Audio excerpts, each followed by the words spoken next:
आयुष्मान भारत योजना पर supreme court के वकील अश्विनी उपाध्याय ने दाखिल की याचिका। आयुष्मान कार्ड पर सरकार से पूछा सवाल, आयुर्वेद में क्यों नहीं मिलता योजना का लाभ। वकील बोले यूनिफॉर्म सिविल कोड लाया जाए जिससे भारतीय चिकित्सा को मिले बढ़ावा।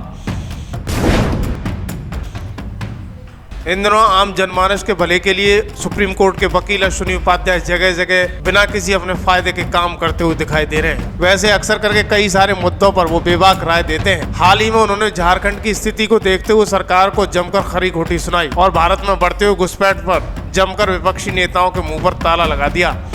ऐसा ही मुद्दा उन्होंने भारत की संस्कृति को बचाने के लिए अब अश्विनी उपाध्याय ने उठाया है।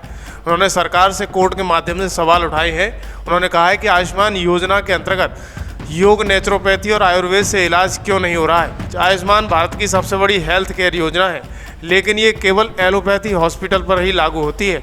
जहां एमबीबीएस डॉक्टर इलाज करते हैं वही लागू होती है, और जहां पर योग के जरिए इलाज होता है, आहार चिकित्सा के जरिए इलाज होता है या प्राणायाम आयुर्वेद से इलाज होता है, वहां पर आयुष्मान कार्ड योजना का लाभ क्यों नहीं होता है। इसके एवज में सुप्रीम कोर्ट के वकील ने केंद्र सरकार से 3 सप्ताह के अंदर जवाब मांगा है। आज माननीय सुप्रीम कोर्ट ने केंद्र सरकार और सभी राज्य सरकारों से पूछा है कि जो आयुष्मान योजना है, उस आयुष्मान योजना के अंतर्गत योग, नेचुरोपैथी और आयुर्वेद के जरिए इलाज क्यों नहीं हो रहा है। आयुष्मान भारत योजना भारत की सबसे बड़ी हेल्थ केयर योजना है, लेकिन ये केवल और केवल एलोपैथिक हॉस्पिटल पे ही लागू होती है। जहां एमबीबीएस डॉक्टर इलाज करते हैं वहीं पे ये लागू होती है। जहां पे योग के जरिए इलाज होता है, आहार चिकित्सा के जरिए इलाज होता है, प्राणायाम के जरिए इलाज होता है, आयुर्वेद के जरिए इलाज होता है, वहां पे आयुष्मान भारत कार्ड नहीं चलता। यानी जहां पे एलोपैथिक सिस्टम से इलाज होता है वहां आयुष्मान भारत कार्ड चलता है, लेकिन जहां पे भारतीय चिकित्सा के जरिए इलाज होता है वहां पे आयुष्मान भारत कार्ड नहीं चलता है।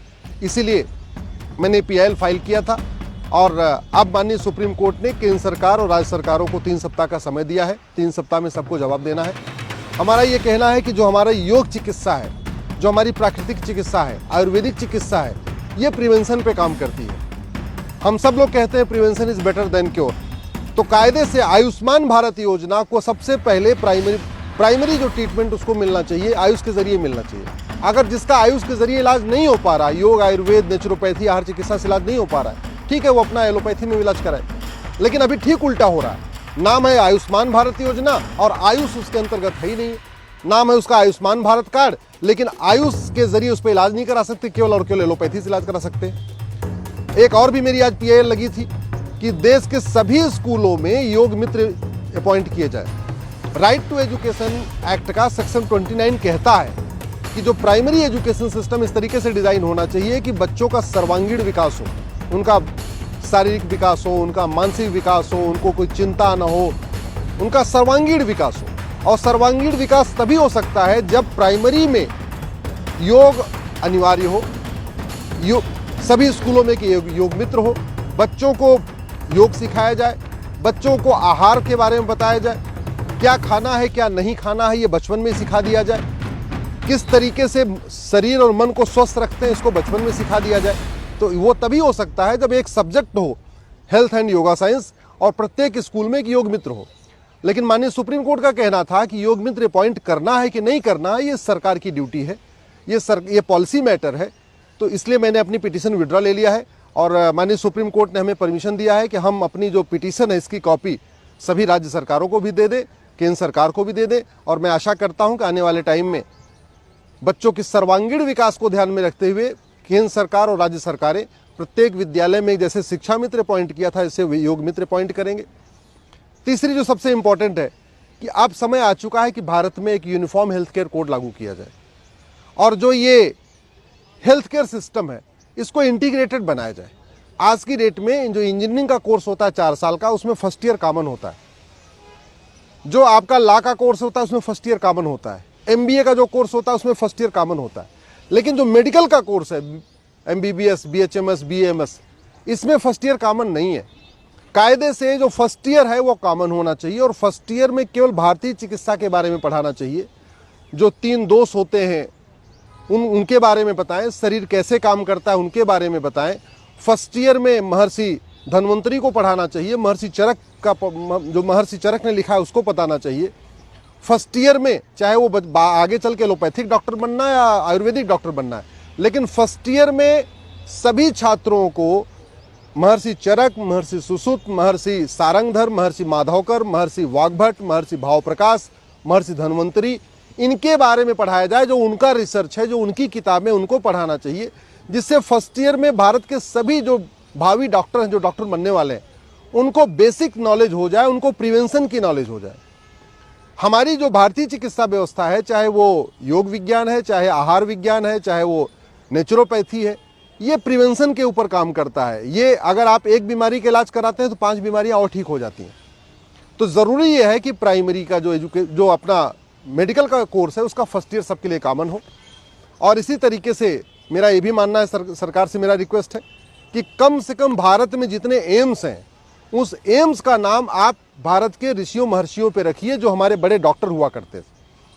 महर्षि चरक के नाम पे एक भी एम्स का नाम नहीं है, महर्षि धन्वंतरी के नाम पे एक भी एम्स नहीं है, महर्षि वाग्भट के नाम पे एक भी एम्स नहीं है, महर्षि सारंगधर के नाम पे एक भी एम्स नहीं है, महर्षि माधवकर के नाम पे एक भी एम्स नहीं है, महर्षि पतंजलि के नाम पे एक भी एम्स नहीं है। इसलिए मेरा सरकार से ये भी निवेदन है कि भारत की चिकित्सा को प्रमोट करने के लिए जितने भी भारत में एम्स हैं, उन सभी एम्स का नाम हमारे ऋषियों महर्षियों के नाम पे रखा जाए, जो हमारे बड़े डॉक्टर हुआ करते थे। कोई सर्जन था, कोई बड़े वैज्ञानिक हुआ करते थे, उनके नाम पे रखें। और फर्स्ट ईयर में योग और हेल्थ ये अनिवार्य किया जाए, योग मित्र अपॉइंट किया जाए। जो ये जितनी भी इंश्योरेंस पॉलिसीज़ हैं अभी वो केवल एलोपैथिक हॉस्पिटल पे ही काम करती हैं। अगर कोई मेडिकल, मान लीजिए मैं मेडिक्लेम लेता हूँ, तो मेडिक्लेम के ज़रिए मैं एलोपैथिक इलाज तो करा सकता हूँ, लेकिन मैं पतंजलि में इलाज नहीं करा सकता, मैं हिम्स में जाके इलाज नहीं करा सकता। भारत में ऐसे बहुत सारे हॉस्पिटल हैं जो नेचुरोपैथी के ज़रिए इलाज करते हैं, योग प्राणायाम के ज़रिए इलाज करते हैं, आयुर्वेद के ज़रिए इलाज करते हैं। तो न तो जो जितनी मेडिक्लेम पॉलिसीज़ हैं वो काम करती हैं भारत आयुष के सिस्टम पे, न हमारा आयुष्मान भारत करता है। और जितने भी गवर्नमेंट एम्प्लॉइज़ को सुविधाएं मिलती हैं, चाहे वो सेंट्रल गवर्नमेंट का CGHS कार्ड है या राज्य सरकारों का जो हेल्थ का कार्ड जो सरकारी एम्प्लॉइज़ को मिलता है, उस कार्ड के जरिए भी केवल और केवल एलोपैथिक इलाज करा सकते हैं, आयुर्वेद में इलाज नहीं करा सकते। तो इससे क्या हो रहा है कि भारत की चिकित्सा व्यवस्था के साथ सौतेला व्यवहार हो रहा है। योग, नेचुरोपैथी, आयुर्वेद के साथ सौतेला व्यवहार बंद हो, इसके लिए ज़रूरी है कि डॉक्टर का मतलब केवल MBBS नहीं होना चाहिए। डॉक्टर का मतलब नेचुरोपैथ डॉक्टर, डॉक्टर का मतलब आयुर्वेद डॉक्टर, डॉक्टर का मतलब जो हमारी भारतीय की चिकित्सा है उसका भी होना चाहिए। हॉस्पिटल का मतलब केवल एलोपैथिक जहाँ इलाज होता है वही नहीं होना चाहिए, जो हमारी प्राचीन चिकित्सा पद्धति है वहाँ से भी ये लागू होना चाहिए। आशा करता हूँ कि अब 3 सप्ताह के बाद जब सरकार का जवाब आएगा तो इस विषय पे सरकार कुछ कंक्रीट स्टेप लेगी और भारत की चिकित्सा व्यवस्था योग, प्राणायाम, नेचुरोपैथी को प्रमोट करने के लिए एक समग्र इंटीग्रेटेड हेल्थ केयर सिस्टम लागू किया जाएगा और भारत की चिकित्सा के साथ सौतेला व्यवहार बंद किया जाएगा।